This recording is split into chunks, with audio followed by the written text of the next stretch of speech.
I thought I'd never see the day that Bujins would get support. YuGiBOOM!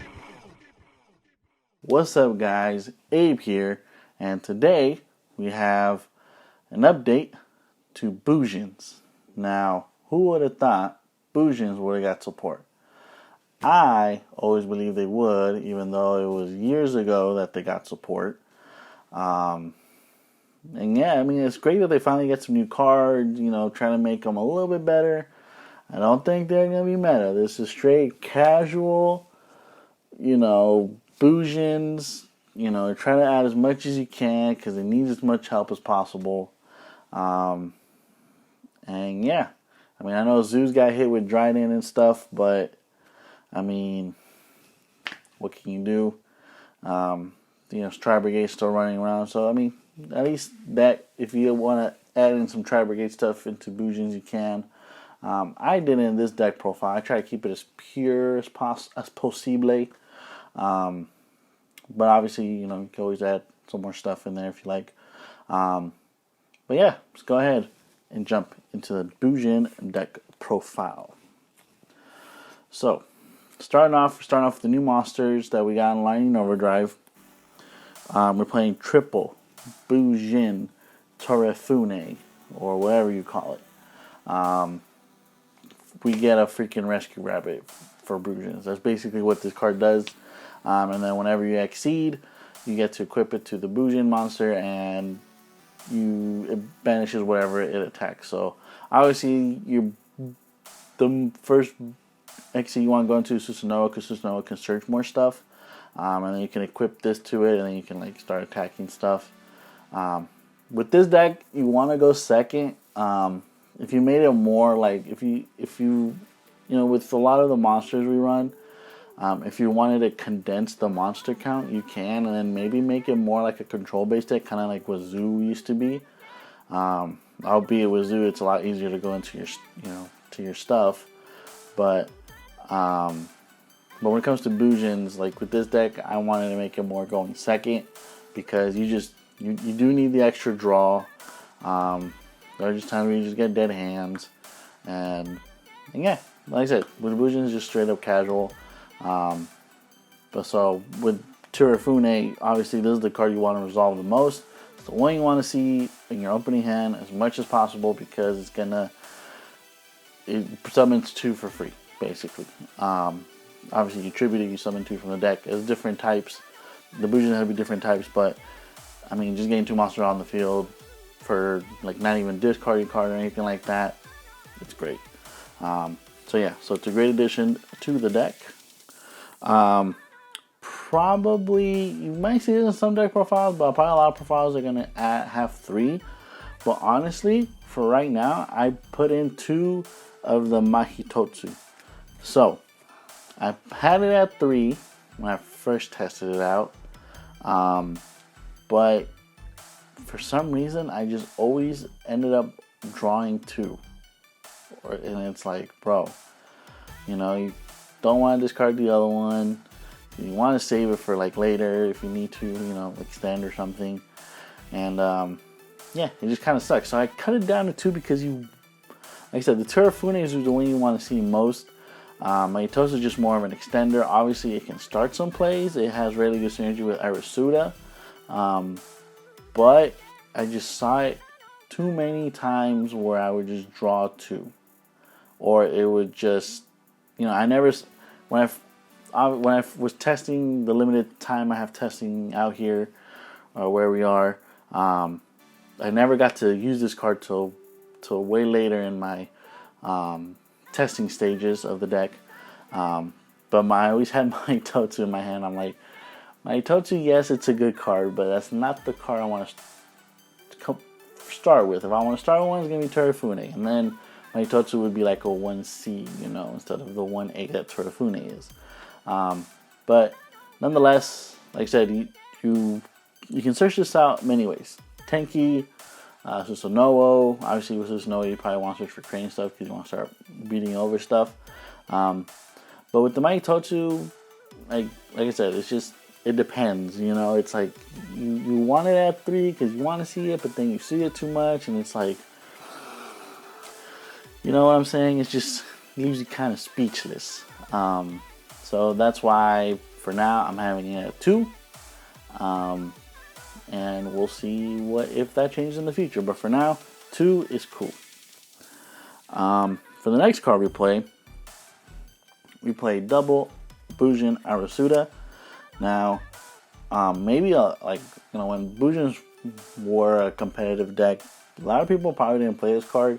But now that it has synergy with like Maitotsu and Harume and all that stuff, it's a lot easier to summon with this effect. So that's why we play it in the deck now. It's because it's if you have Maitotsu and Arasuda, it become and then like another Bujin monster for Maitotsu's effect to discard. You can summon 2. You can special summon 2 monsters. You don't waste your normal summon. So it's a good tandem. But other than that, Arasuda is a good card, and then if you do have it on the field, you would just, draw, discard, whatever. And, but yeah, so it's just there just for those kind of plays with Maitotsu where it has the good synergy. And you banish it, or with Harume you banish, you summon, and then, Arasuda you summon after that. So that'll be it. Free bodies on board. Talking about free bodies on board, we play 2 Harume. So she's probably like the first easy Bujin monster summon. And I still remember when this card was expensive. Well, $20 used to be expensive back in the day when this card first came out. But yeah, you just want her because she's a extender and all that stuff. And also when it comes to banishing all these Bujin monsters, you can get them back with like the Amaterasu or what's the other card that we play? The Bujin Carnation. Now we only play 1 Bujin Carnation, but it's still just a way to fuel that. So if you top deck it, you can be like boom, and then you can just summon that for free. And then with Harume, you can summon it back as long as you summon it properly the first time. You can bring her back because it says must first be special summoned. So that's the neato part about it. One card I really kind of forgot when I first thought about the deck when it comes to the new support stuff was the Haruko. Because when this card came out in Maximum Crisis, I was like, why, it didn't seem viable. But now, with all these new cards and these easier ways to summon stuff, Haruko lets you get into the Amaterasu a lot easier because you don't have to waste 3 level 4s to go into him or her, and then yeah, so just an easier way to summon that monster. And then also if you do waste it once you use it once, after that it could just be a free monster or discard file, whatever you want it to be. But we just run the 2 just because once we resolve it, kind of good to go. For the next card, so we play 1 Mikazuchi. I see a lot of deck profiles, they probably don't play this card. I just, for nostalgia purposes, I just want to keep it in there. And also, it's a 1900 beat stick. So if you have Tenki out there, it becomes a 2000 beat stick. Again, also this can search your Bujin cards if you're able to resolve that effect. So you can search out the new spell, Bujin Carnation, and all that jazz. So it just, depending how the game's going, if you ever resolve it, you get free search. So 1 Mikazuchi, and it hurts my heart to have this card at 1 in this deck. But we play the 1 Yamato. Now, I remember back in the day when you have to have 3 of these because this is the only way you search stuff really. And then obviously Kaiser and all that stuff, but that card's gone now. But obviously, with the new better cards that we got in Lightning Overdrive, kind of have to make way for Yamato because you can't just summon Yamato and pass unless you have like 5 traps in your hand or something, to protect the Yamato. And then especially now with all the hand traps that are out in the game compared to when this card came out, you couldn't really stop Yamato unless you had Valor or something, or even Droll and Lock, probably if you had that card. But yeah, so Yamato, yeah, it just hurts to see it at 1 in the deck. But it's just another name, just in case, like for Terrafune, if you just need to summon it. And yeah, so that's why we play it. Now we go on to the Bujin cards, the non-Beast Warrior types. So we play Triple Crane. I think I play Triple Crane just to get over stuff. And yeah, Crane's just a good card. If you don't want to play the Triple Crane, you can always do Double Crane, One Honest, if just in case, like, you just really need to get over something else. So it just depends what you want to play. You just play the triple because you can search it out, So that's why I play the Triple Crane. We played Double Turtle because, a lot of stuff targets, and if you want to protect your Susanoo or things like that, Turtle's just a good way to protect your stuff. So I played Double Turtle. For the one-ofs of the Bujingis, I'm trying out one Pavo, Centipede, Hare, and Quillin. So Quillin, obviously, you can pop a face-up card. Hare can protect your stuff once from being destroyed by a card effect. Centipede can pop a spell and trap. And then Pavo I'm trying out as like, just trying it out just because you can, when your monster is destroyed by battle and sent to your graveyard, you can send it and you summon one from the deck. So that way you can like get out something that you really need at that point, or if you're not, not trying to get OTK'd, Pavo can like maybe save you. So yeah, so that's why we're just trying it out one now, but obviously if you don't want to play this card, you can put something else in. But trying it out, and it's been working fine so far. Now we go on to the last monster, and it's a little package. We're playing the Gamma package. So we're only playing this because we want our Terrafune to resolve, and like I said, we're going second. So if you do have this card in hand, you can stop your opponent from doing something. Yes, I'm in my underwear, so you just heard me slap my thigh. But yeah. But yeah, so Gamma's is there because, like I said, we're going second. And if when you tribute Terrafune, you could stop your opponent's Ash or whatever with Gamma. So yeah, so that's why we play that. Now we go on to the spells. Gotta play Triple Tanky. Surprised this card didn't get hit in the ban list. Yeah, you just need to search whatever you need to at that point. Obviously, you're going to want to get your Terrafune as fast as possible. So that's why I play triple. For the Bujin spells, we play one Candescence and one Carnation. I did try two, but then sometimes I would see it in hand, and sometimes it wouldn't like work with what I want to do. Sometimes you want it like to be another monster instead. So I cut down the Candescence to one. It's just a good little like thing to have if like, let's say you want something you should know or something, or whatever it is, and you can play this and maybe you can protect your monsters for a little bit. So yeah, that's why we play it, and then also it does have the last effect I really like is your end phase. You can send it, you can summon back a Bujin, so that way you're not out on the field wide open. And also the effect to negate something on the field. It does target, which sucks, but it's a little neat something. At least it has something, And then Bujin Carnation is probably like one of the top decks for a Bujin deck. You top it and you're just like, whoa, and then you just activate it and whatnot. So yeah, so the Bujin Carnation, we just play one because it's just more there for like late game, or like I said, the top deck of top decks.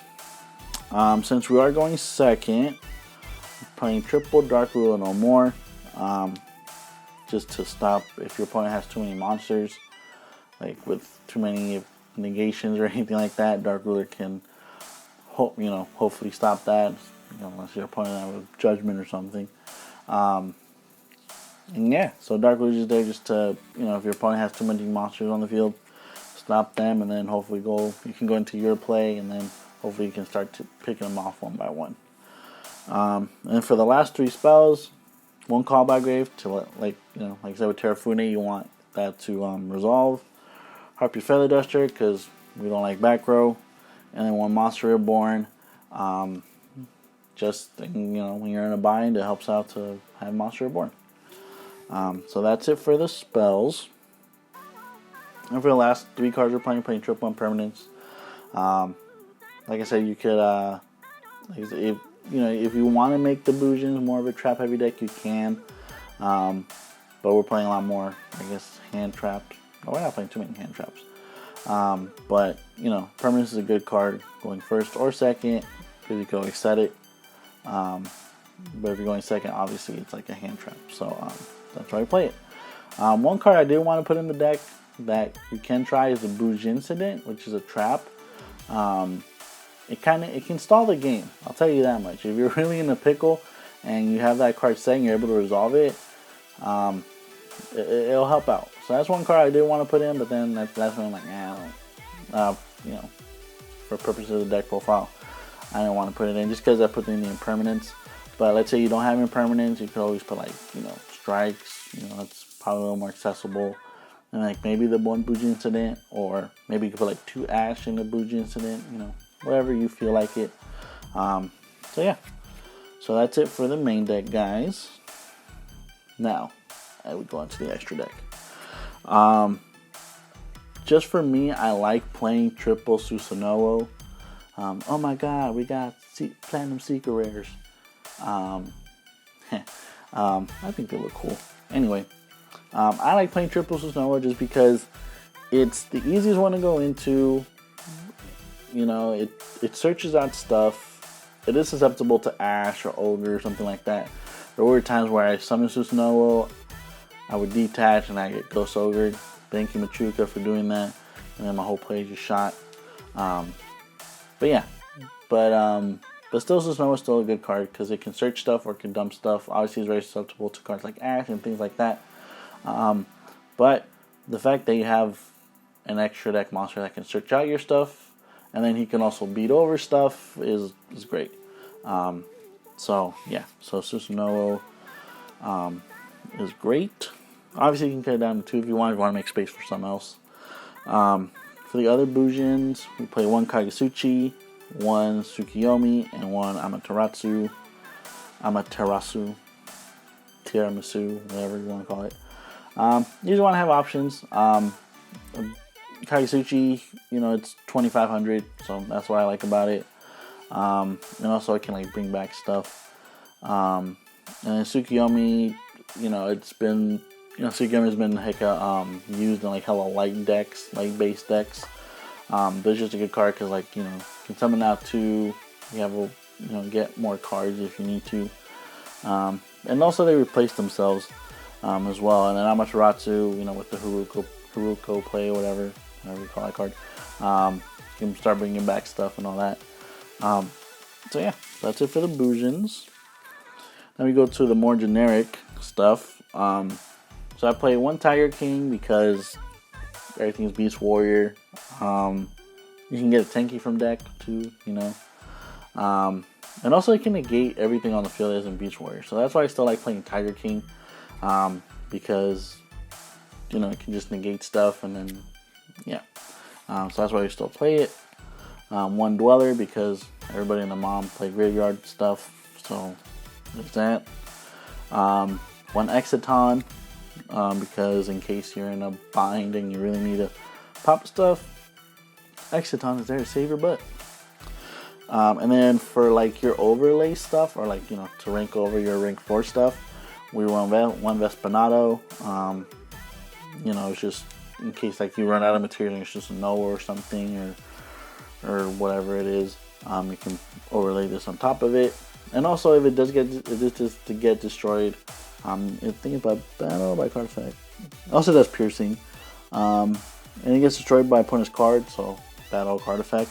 Target level 5 or lower monster in graveyard, spell summon. So it can bring back any of your Bujin monsters.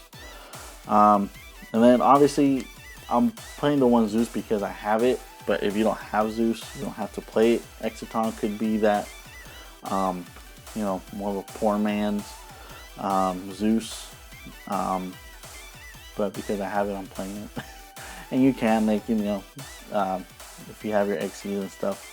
Because, you know, once you attack over everything with just no, you can just always plop this on top of it. in case your opponent goes too ham, you know, on their turn. So just depends how the game's going. If you don't want to play this, you could play the Farragut, the Tri Brigade, just as a link 2, because you can link 3 really easily with that card. And yeah, so that's just a suggestion, or some other rank 4 that you can think of, maybe like a Dugaris or Baguska. You know, if you want to sit on something, if it's like that, you know, you want to do that for a couple turns, you can do that as well if you don't have the Zeus. For your links, gotta play the Bujin Hashima. Picture this in the Trap Tricks deck, because you know everything's level 4 in the Trap Tricks deck. But also, obviously, it's gonna be good in Bujins too, because you are gonna be exceeding a lot. And yeah, and also pops balance traps once you summon. So Terrafune and like another Bujin monster in your hand makes this card, you know, makes this and like exceed. So it's a good card. And then for generic stuff, we're playing the usual Phoenix, Unicorn, Access Code. If you don't have Access Code, you can get like Borload or something. I know I probably put these 3 cards in a lot of decks, but it's like you have, like, if you have Access Code, you just have to play it because it's just that good. And yeah, I mean, if you don't have Access Code, like I said, you can use Borload. But sometimes you do need those generic links. I feel like in your extra deck, especially if you're just a casual player or you're not trying to spend too much, you know, these have become more budget friendly. Access Code not, unless we get into reprint Megatins. But yeah, but that's it for the deck profile, you guys. Let me know down in the comments what you think about the Bujins, what you think about the new support I got in Lightning Overdrive. Hopefully we are back with more videos for you guys. I know we were gone for a minute, but you know, got a lot of things going on. A lot of moving, a lot of, you know, COVID stuff and all that jazz. But yeah, make sure you guys keep watching. Comment down below what like other decks you like for us to feature on the channel when it comes to, you know, new stuff in Lightning Overdrive and all that stuff. And yeah, thanks for watching. Have a good one. Finger guns.